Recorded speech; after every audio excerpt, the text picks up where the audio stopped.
बृहन्मुंबईतल्या संरक्षित क्षेत्रावर असलेल्या इमारतींचा पुनर्विकास करण्यासाठी सरकार हाऊसिंग फॉर ऑल ही योजना आणणार. मुख्यमंत्र्यांची विधानसभेत निवेदनाद्वारे घोषणा.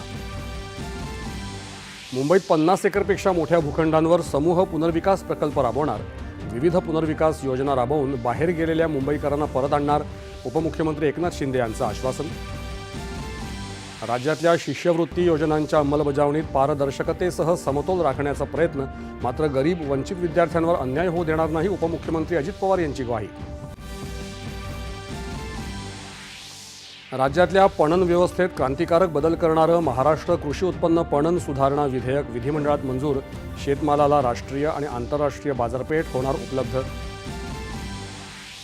विधिमंडळात अंतिम आठवडा प्रस्तावावर चर्चा सुरू. शेतकऱ्यांकडे सरकारनं संपूर्ण दुर्लक्ष केल्याचा काँग्रेसचे नेते विजय वडेट्टीवार यांचा चर्चेमध्ये आरोप. राज्य सरकार अन्न प्रक्रिया क्षेत्रासाठी धोरणात्मक निर्णय घेत असून विदर्भात उद्योग वाढीला प्रोत्साहन दिलं जात आहे. मुख्यमंत्री देवेंद्र फडणवीस.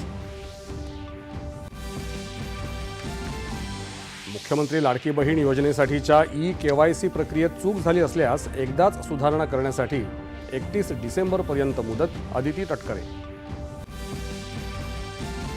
केंद्र सरकारच्या प्रयत्नातून नक्षलवादाशी जोडलेले अनेक तरुण क्रीडा क्षेत्राकडे वळल्याचं सांगत छत्तीसगडची बस्तर भूमी सर्वाधिक विकसित क्षेत्र बनवू. अमित शहा. संसदेवर झालेल्या दहशतवादी हल्ल्यातल्या हुतात्म्यांना राष्ट्राचं नमन. संसद भवन परिसरात उपराष्ट्रपती पंतप्रधानांसह मान्यवरांनी वाहिली आदरांजली. राजस्थानमधल्या सिलीसर आणि छत्तीसगडमधल्या कोपरा या जलाशयांचा रामसर स्थळांमध्ये समावेश. देशातल्या एकूण रामसर स्थळांची संख्या 96 पर्यंत पोहोचली.